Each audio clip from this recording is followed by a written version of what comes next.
ఇక డిఎస్పీ గారు అక్కడ సిచ్యువేషన్ ఇతను ఇమ్మీడియట్గా ఎలిమినేట్ చేస్తారని చెప్పేసి ఇక ఆయన వెహికల్లో ఫాస్ట్గా ఆ పోలీసులను అట్లాగే పెట్టుకొని ఆ వెంకట్రామిరెడ్డి ఎంత థ్రెటన్గా ఫైట్ చేస్తున్నప్పుడు కూడా అక్కడే ఉన్నాడు వెంకట్రామిరెడ్డి, అక్కడే ఉన్నాడు, అక్కడే ఉండి అప్పుడే నీ మీద బాగా దృష్టి పెట్టాడు వెంకట్రామ, నా మీద బాగా దృష్టి పెట్టాడు సార్. వాళ్ళ అన్నయ్య కూడా వచ్చాడు అప్పుడే, ఎమ్మెల్యే కూడా వచ్చాడు, అన్న పెన్నెల రామకృష్ణారెడ్డి వచ్చాడు. ఆయన వచ్చి కూడా అగ్రెసివ్గా 100 మంది జనాలు ఉన్నారు, 10 స్కార్పియోలు ఉన్నాయి. వచ్చిన తర్వాత ఇంకా లాభం లేదు, ఇతన్ని ఇమ్మీడియట్గా ముక్కలు నరికేస్తారని చెప్పేసి ఆయన వెహికల్లో నన్ను డిఎస్పీ వెహికల్ నేను ఎక్కించుకున్నాను సార్. ఆ డ్రైవర్కి చెప్పేసి ఇమ్మీడియట్గా ఫాస్ట్గా పోనీయమని చెప్పాడు సార్.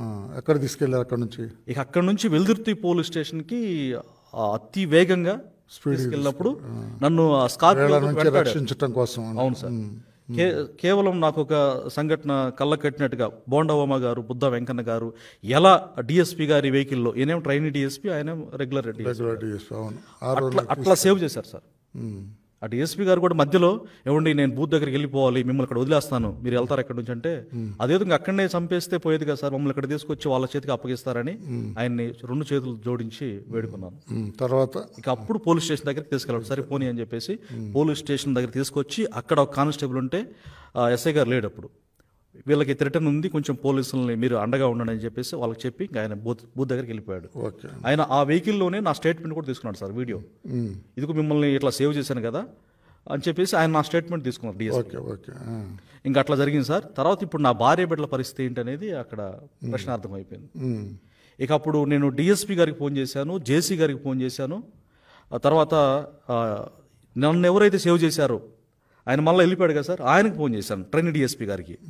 నా భార్య బిడ్డలు ఇరుక్కుపోయారు సార్, నన్ను సేవ్ చేశారు, నా భార్య బిడ్డలు కూడా మీ ప్రొటెక్షన్తో స్టేషన్ దగ్గర తీసుకురండి నేను వేడుకుంటే, ఇక అప్పుడు ఆయన చూస్తామండి అని చెప్పేసి వెళ్ళలేదు, అసలు ఏం లేదు నాన్న, మీరు పోలీసులతో ఫోన్ చేశారు నాకు, నేను బయటకు వచ్చాక డిఎస్పీ గారిని బయటికి తెచ్చాక అక్కడ నుంచి నేను ఫోన్ రిసీవ్ చేసుకోవడం జరిగింది సార్. ఆ ఫోన్ నా దగ్గర ఉండటం వల్ల నేను ఫోన్ చేసేసి పరిస్థితి ఎట్లుందని చెప్పేసి నా చిన్న కొడుకు నేను ఫోన్ చేస్తే గద్గద స్వరంతో, నాన్న చంపేస్తారు, ఇంకా మాకు హోప్లెస్, ఇంకా మీరు ఎలా ఉన్నారంటే, నేను సేవ్ అయ్యాను నాన్న, మీరు ఎట్లా ఉన్నారంటే, మమ్మల్ని ఇక్కడ పెట్టారు, పక్కన మారణాయుధాలతో ఉన్నారు వాళ్ళు, బయటకు వస్తే చంపేస్తారు అని బయట కాపు కాశారు. అయితే నా భార్య బోర్ను ఏడ్చి ఎందుకండి ఇలా జరిగిందని చెప్పేసి ఇక చెప్పనలవిగానే బాధతో ఏడ్చింది. ధైర్యంగా ఉండాలని చెప్పేసి పోలీసులు చెప్పినా వినలేదు సార్.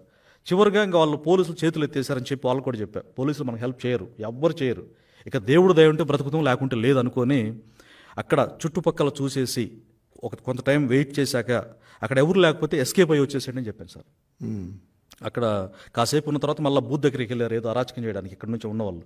ఆ టైంలో వేరే రూట్లో అరచేతిలో ప్రాణాలు పెట్టుకొని 3 బైక్ మీద వెళ్ళిపోయారు, ఎస్కేప్ అయ్యి ప్రాణాలు ఎక్కడో కాపాడుకున్నారు సార్, ఎక్కడో దాక్కున్నారు వెళ్ళి. ఇంకా నువ్వేం చేసావు?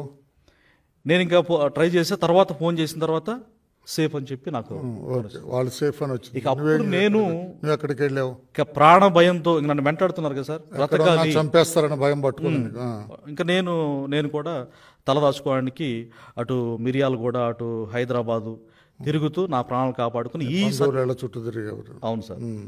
అయితే తర్వాత నేను బ్రహ్మారెడ్డి గారి ఇంటికి వెళ్ళాను సార్. నేను పోలీస్ స్టేషన్ నుంచి నన్ను 300 మంది కార్యకర్తలు మా పార్టీ అభిమాని అని చెప్పేసి ఈ తెలుగుదేశం కుటుంబం నన్ను హక్కును చేర్చుకుని తీసుకెళ్ళి జూలకండి బ్రహ్మానందరెడ్డి గారి దగ్గరికి వెళ్ళిపోయాను నేను.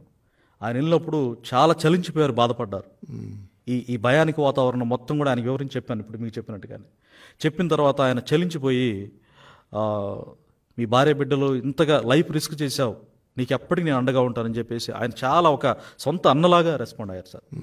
వాళ్ళ ఇంట్లోనే నేను ఆ రోజు ఉండటం జరిగింది. ఉండి సొంత వాళ్ళ కుటుంబ సభ్యులను ఎలా చూస్తారు. ఏ ఊళ్ళో? గుంటూరులో. వెల్దుర్తి సార్. వెల్దుర్తిలో ఆ రోజు ఉన్నాను. తర్వాత అక్కడ కూడా థ్రెటన్ ఉందని చెప్పేసి, అంతెందుకు సార్, మా నియోజకవర్గ ఇన్ఛార్జి జోలకండి బ్రహ్మానందరెడ్డి గారి మీద కూడా అటాక్ జరిగింది. కళ్ళల్లో కారం కొట్టారు, ఆయన కూడా వెహికల్ పగలు కొట్టారు. ఆయన ఆ పరిస్థితుల్లో కూడా ఏమాత్రం భయం లేకుండా మమ్మల్ని కాపాడే దాంట్లో ఆయన ప్రాణాల కంటే కూడా మా ప్రాణాలకి హై ప్రయారిటీ ఇచ్చి, నా కార్యకర్తలు ఖచ్చితంగా విముక్తి కలుగుతుంది, ఈ దుర్మార్గ పాలన పోతుందని మాకు ధైర్యం చెప్పి మమ్మల్ని సేవ్ చేశారు ఆయన. మరి ఇన్ని రోజులతో ఎక్కడికున్నావు, ఇక్కడికి ఎట్లా వచ్చావు చెప్పు. రైట్, ఈ విషయం మొత్తం మీడియాలో వచ్చింది సార్.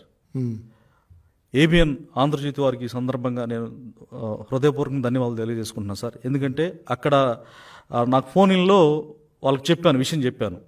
అప్పుడు తెలుగుదేశం పార్టీ అధినేత శ్రీ గౌరవనీయులు నారా చంద్రబాబు నాయుడు గారు స్పందించి ఆయన చలించిపోయారు. ఆయన నాతో ఫోన్లో మాట్లాడి ధైర్యం చెప్పారు. పార్టీ అండగా ఉంటుందమ్మా, మీరు ఏం ఆధారపడొద్దు, మీకు అన్ని విధాలుగా మీకు ప్రొటెక్షన్ ఉంటుందని ఏదో ఆయన ఫార్మాలిటీకి మాట్లాడలేదు సార్.